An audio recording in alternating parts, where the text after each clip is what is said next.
नमस्कार, सुस्वागतम। और आज के ग्रह गोचर राशि फल इत्यादि के साथ मैं प्रस्तुत हूँ डॉक्टर गणेश शास्त्री ऋषिकेश से। आज का पंचांग विचार करते हुए आज है विक्रमी संवत 2082, जबकि शक संवत 1947 के भाद्रपद मास की कृष्ण पक्ष आज प्रतिपदा तिथि हो गई, जबकि उदयकालिक लग्न रहने वाला है कर्क।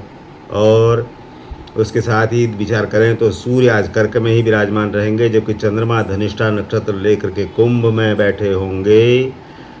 और मंगल को देखें तो कन्या राशि उत्तरा फाल्गुनी नक्षत्र लेकर के कन्या राशि में, बुध जो है पुष्य नक्षत्र लेकर के कर्क में विराजमान है, जबकि आर्द्रा नक्षत्र का स्वामित्व कर रहे हैं आजकल बृहस्पति महाराज।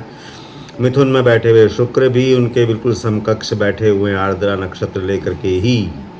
और शनि महाराज देखें तो आजकल मीन में बैठे हुए हैं और राहु बैठे हैं जबकि कुंभ में, तो दोनों की स्थिति बहुत अच्छी दिखाई दे रही है। केतु जो है वो सिंह राशि में विराजमान है, तो थोड़ा सा वो परेशान विचलित करने वाली स्थिति थोड़ा सा बनाते हैं। तो ये आज का ग्रह गोचर हो गया। तो ग्रहों की स्थिति अगर देखें तो प्रायः मोटा मोटा विचार करते हुए ग्रहों की स्थिति बहुत अच्छी दिखाई दे रही है, क्योंकि बुधादित्य योग कुंडली में बना हुआ है। गज केसरी अगर जैसे कहते हो, बृहस्पति की चंद्रमा पर दृष्टि अपने आप में कुंडली बहुत अच्छी बन रही है आज की। और विचार करें मेष आदि राशियों पर आज का दिन कैसा रहने वाला है, तो विचार करते हुए जो आता है लगन के स्वामी मंगल की अगर बात करें तो मंगल अपने बैठे हैं अपने घर से छठे घर में। तो छठे घर में जब दुष्ट ग्रह होने के नाते उनको बहुत अच्छा सपोर्ट मिलता है और लगन को देखते भी हैं, तो इसका मतलब है कार्य भाव में पराक्रम आपका बढ़ा चढ़ा रहने वाला है। उसके अलावा थोड़ी सी उग्रता भी रह सकती है, क्योंकि छठे घर में व्यक्ति जो दुष्ट ग्रह थोड़ा सा तेज हो जाता है, तो आपको थोड़ा स्वभाव में नरमी जरूर रखनी पड़ेगी। हाँ, ये जरूर है कि आपके जो चैलेंज हैंडलिंग कैपेसिटी कह लीजिए, या कोई अगर आपको किसी तरह से परेशान करता हो, तो वहाँ पर आपकी स्थिति काफ़ी मजबूत दिखाई दे रही है। अगर बात करें किसी तरह के प्रतियोगिता शिक्षा के क्षेत्र में, तो मंगल थोड़ा सा परेशान यहाँ पर कर सकते हैं कि आपको चैलेंज ज़्यादा देगा। बैठा हुआ शत्रु के घर में थोड़ी सी परेशान कर सकता है, लेकिन वैसे अगर बात करूँ तो ओवरऑल तौर पर मंगल बहुत अच्छी स्थिति में होने से मेष का दिन आज लाभ का तौर पर दिखाई दे रहा है, क्योंकि तीसरे घर में बैठे हैं उनसे बृहस्पति शुक्र जो कि मानसिक पराक्रम बढ़िया देने वाले हैं, और एकादश में बैठे हैं उनसे राहु। तो इसका मतलब है कि आपके बौद्धिक पराक्रम से लाभ भी आपका प्रस्तुत रहेगा। दिन भर में बहुत अच्छी स्थिति लाभ की रहने वाली। वृषभ पर विचार करें तो द्वितीय में बैठे हुए हैं राशि स्वामी अपने से द्वितीय, वो भी बृहस्पति के साथ, और मित्र के नक्षत्र में बैठे थे। इसका मतलब है कि धन की बात हो, वाणी की बात हो, व्यवहार की बात हो, तो आपका शुक्र बहुत बढ़िया फल देने वाला है। परिवार में कुछ अच्छे सौख्यजनक जिनको कहते हैं ऐसे कुछ जो है वो समारोह इत्यादि इस तरह से हो सकता है। मतलब एक अच्छा टाइम जिसे कह सकते हैं परिवार के साथ बिताने का दिखाई दे रहा है। उसके अलावा अगर बात करें तो दसम भाव में राहु चंद्रमा, बहुत अच्छी तिगड़म वाले काम आप कर सकते हैं। किसी तरह का बहुत 2-3-4 कामों में एक साथ आप अपने आप को इन्वॉल्व कर सकते हैं, आपको फायदा होने वाला है, क्योंकि अपने से तीसरे घर में आपका बुधादित्य बना, तो आपका जो मानसिक पराक्रम आपको बहुत अच्छा सपोर्ट करने वाला है। लेकिन यह है कि अशांति जरूर बनी रहेगी। चौथे घर में केतु बैठे हैं, तो थोड़ा सा आपको सुख सुकून में थोड़ा सा यहाँ जरूर आपको परेशान जरूर करेगा। पंचम मंगल भी बैठा हुआ, तो किसी से विवाद से तो बचना ही चाहिए आपको कहूँ। मिथुन में विचार करते हैं, मिथुन के आजकल पौ आ रहे हैं, क्योंकि राशि स्वामी अपने बढ़िया नक्षत्र में बैठे हैं पुष्य में, जबकि लगन में बैठे हैं उनके बृहस्पति और शुक्र। इसका मतलब है कि उनकी चाहे वो कार्य क्षेत्र हो, चाहे वो घर हो, चाहे वो दोस्ती हो, किसी भी तरह से उनका प्रभाव बहुत अच्छा दिखाई दे रहा है। उनकी प्रेजेंटेशन बहुत अच्छी दिखाई दे रही है।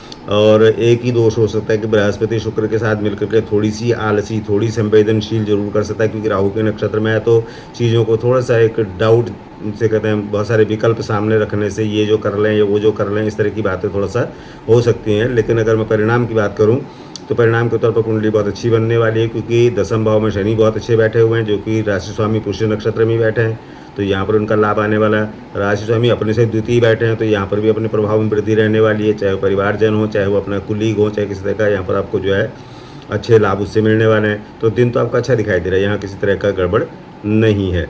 तीसरे घर में अपने से केतु बैठे, तो पराक्रम भी बढ़ा चढ़ा रहने वाला। चौथे में मंगल को कोई ऐसा दोष कन्या में बैठे होने से नहीं होगा, जो कि आपके पराक्रम को तो बढ़ाएगा ही बनाएगा, लेकिन आपकी जहाँ पर चलनी चाहिए, जहाँ पर आपका प्रभाव रहना चाहिए, वहाँ पर भी आपको मदद कर रहा है।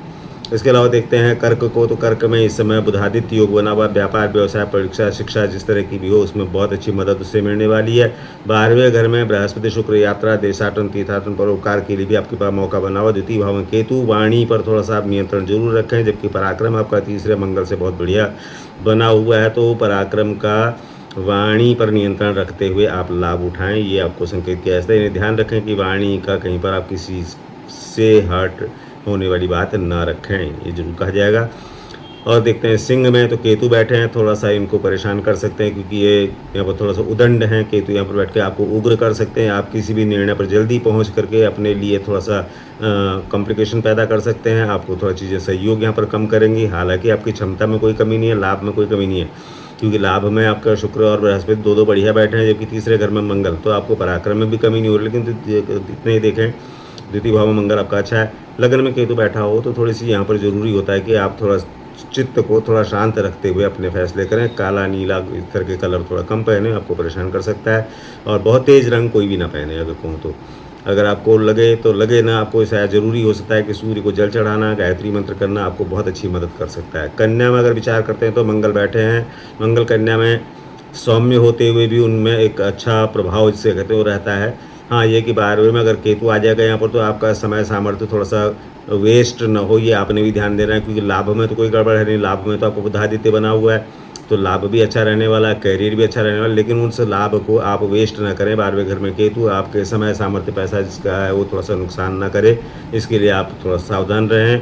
सूर्य आदि जल चढ़ाना ये जरूर आपको करना चाहिए। साथ में आपको करना चाहिए बुध को ही थोड़ा सा आप ठीक रखें। राशि स्वामी आपके बुध हैं, थोड़ा कुछ ग्रीन पहन लेंगे तो मंगल का प्रभाव भी ठीक हो जाएगा। और 12वें केतु भी अपने जो है अपनी मन की नहीं कर पाएंगे।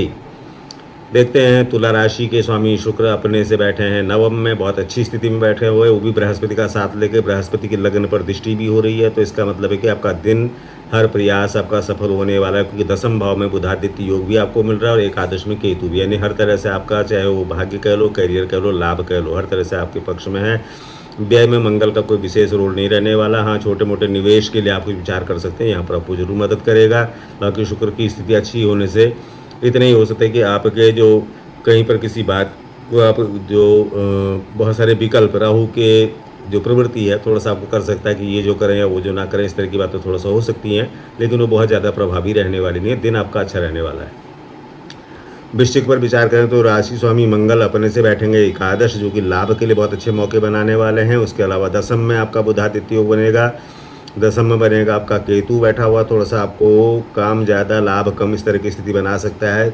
अवसर भी आएंगे, परिस्थितियाँ भी आएंगी, मौके दिखाई देंगे, लेकिन काम भी होगा, काम का लाभ थोड़ा सा हो सकता है। थोड़ा सा मुझे लग रहा है कि थोड़ा मॉडरेट कर सकता है, थोड़ा कमी कर सकता है, लेकिन उससे परेशान विचलित होने की ज़रूरत नहीं है।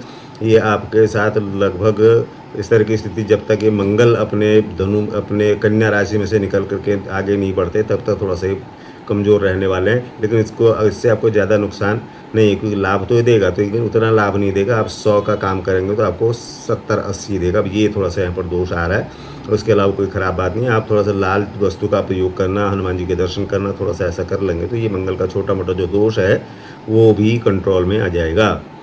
धनु में विचार करते हैं आकर के तो बृहस्पति अपने घर को सीधे देख रहे हैं, वो भी सौम्य ग्रह शुक्र के साथ बैठे हुए, तो ये अपने आप में बहुत मजबूत हो जाता है। ग्रह अपने से तीसरे बैठ रहे हैं, इनके चंद्रमा राहु, बहुत सारे विचार, बहुत सारे बातें, बहुत सारे मंथन चीज़ों में आप कर पा रहे हैं, अच्छा लग रहा है। लेकिन उनको आप ज़मीन पर थोड़ा नहीं उतार पा रहे हैं, क्योंकि राहु के तीसरे बैठा होना पराक्रम देने के साथ साथ जो लग्नेश है राहु के उसमें अगर बैठेंगे तो उसमें होता क्या कि बातें ज़्यादा संकल्प विकल्प में ही ज़्यादा रह जाते हैं, उनके सीधे सीधे लाभ नहीं आ पाते हैं। तो थोड़ा सा इसका विचार जरूर करना चाहिए। आपके लाभ के मालिक होते हैं यहाँ पर शुक्र, और शुक्र भी अपने घर को देख रहे हैं, तो लाभ देते रहेंगे, यहाँ तो गड़बड़ नहीं है।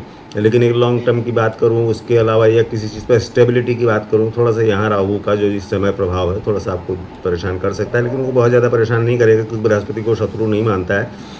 लेकिन उसका स्वभाव है कि थोड़ा सा आपको संकल्प विकल्प बहुत ज़्यादा दे सकता है। आप अपनी राशि स्वामी बृहस्पति को थोड़ा मजबूत कर लेंगे तो ज़्यादा अच्छा रहेगा। आप पीली वस्तु का पहनना, पीला दान करना, इस तरह से थोड़ा किया करें। उससे क्या होगा कि आपका राहु भी बृहस्पति और शुक्र दोनों के साथ चलते हुए आपके लाभ का मौका भी बनाएगा। मकर में देखते हैं तो मकर के स्वामी शनि, और कुंभ में भी वही स्थिति बनी हुई है। दोनों के राशि स्वामी बहुत अच्छे, शनि जो है बहुत बढ़िया बैठे हुए हैं अपने मित्र बृहस्पति के घर में, और बृहस्पति को देखें, शुक्र को देखें, छठे घर में बैठे हैं, तो इनका कोई न तो विशेष रोल रह गया यहाँ पर, न कोई दोष रह गया, कोई विशेष इनका नहीं रहा। लेकिन अच्छी बात है कि लग्न पर यानी कि मकर पर आपका देखें तो बुधादित्य योग की दृष्टि होना, और उसके अलावा अगर केतु की बात करें तो केतु बैठा हुआ इस समय पूर्वा फाल्गुनी यानी कि शुक्र के नक्षत्र में बैठ करके शनि के घर को अगर देख रहा हो तो ये लाभ के मौके देता है, यहाँ कोई गड़बड़ नहीं है। इसका मतलब है कि शनि का बस ये है कि मंदता शनि का बृहस्पति में आकर के थोड़ी सी, क्योंकि वक्री हैं इस समय बैठे हुए, तो वक्री होने से थोड़ी सी मंदता हो सकती है। किसी काम के लिए पोस्ट कास्टनेस कल कर लेंगे, अच्छा इस तरह का भाव थोड़ा सा हो सकता है, उससे बचना चाहिए। और ग्रह आपके ठीक है, गणपति स्मरण इत्यादि करते हुए सूर्य को जल चढ़ाते हुए अपने दिन की शुरुआत करें। दिन आपका बहुत बढ़िया रहने वाला। मीन राशि पर अगर विचार करें तो बृहस्पति महाराज अपने से बैठे हैं चौथे, बहुत अच्छी स्थिति मानी जाएगी, वो भी शुक्र के साथ। इसका मतलब कि विलासपूर्ण अगर मैं समय को कहूँ तो वो सुख साधनों के साथ व्यतीत करने वाला, मित्रों के साथ व्यतीत करने वाला ऐसा समय रहने वाला है। राहु के साथ बैठा हुआ थोड़ा सा हो सकता है कि आपके आत्मबल को थोड़ा सा कमी कर सकता है, बहुत ज़्यादा कमी नहीं करेगा, लेकिन फिर भी अगर बात करें तो उससे सावधान रहना चाहिए। पंचम भाव में बुधादित्य योग का बना होना आपके निर्णय, आपके मित्र वर्ग में, आपके करियर में बहुत अच्छे लाभ देने वाले हैं। छठे घर में केतु भी आपका बैठ रहा है, तो किसी तरह के जो ट्रिक संबंधी है, कोई आपको परेशान करने वाला है, वो आपके ऊपर नहीं हावी होने वाला है। यहाँ पर आपकी स्थिति अच्छी हो रही है। लग्न में शनि बैठेगा तो थोड़ी सी मंदता, मैं जैसे यहाँ पर भी पहले भी कहता रहा हूँ कि वक्री शनि लग्न में बैठा हो तो पोस्ट कास्टनेस जरूर आती है। आज का काम कल पर टालने वाला दोष बिल्कुल ना रखें। बृहस्पति को थोड़ा मजबूत रखें। बृहस्पति के लिए बृहस्पति का मंत्र कर सकते हैं, सूर्य को जल चढ़ा करके, और पीली वस्तु का पहनना, पीली चीज़ का दान करना, इस तरह से करें। तो आज के इस दिन के लिए आप सभी को बहुत बहुत शुभकामनाएं कहूँगा। और आपके प्रश्न या आपकी जिज्ञासाएं जो हैं साथ में ज़रूर आप इसमें जोड़ सकते हैं। कुछ आपको पूछना बताना हो वो आप उसमें कमेंट जरूर करें, जिससे कि आपके प्रश्नों को लेकर के आपके हिसाब से कुछ बातें कही बताई जा सकें। भाद्रपद का महीना आज से शुरू हो गया, और सावधानी रखनी चाहिए कि दधि भाद्रपदम त्यजेत, ऐसा एक संकेत कहीं पर मिलता है कि किसी तरह के खान पान इत्यादि में लापरवाही नहीं करनी चाहिए, क्योंकि भाद्रपद माह जो होता है वो थोड़ा सा कमज़ोर करता है हमारे पाचन तंत्र को। तो थोड़ा सा यहाँ पर सावधानी रखनी चाहिए कि भाई किसी तरह का जो इस तरह की चीज़ें जैसे फर्मेंटिंग जो चीज़ें हैं उनको कह लीजिए, या हरी सब्जियां कह लीजिए, इन सब चीज़ों पर निषेध कहा गया है। तो इसके लिए भी थोड़ा सावधानी जरूर रखें और जुड़े रहें। अपने प्रश्न करना ना भूलें, अपने प्रश्न आप कर सकते हैं। कोशिश रहेगी इसको और विस्तार से, और विधिवत, और तरीके से, और उपयोगी बनाया जा सके। सभी लोगों के प्रेम प्रसाद से ये हो पाएगा। तो बहुत बहुत शुभकामनाएं। सभी सुखी रहें, स्वस्थ रहें, प्रसन्न रहें। और फिर कल के राशिफल पंचांग और कुछ विशेष टिप्स के साथ फिर मिलते हैं। सभी को नमस्कार।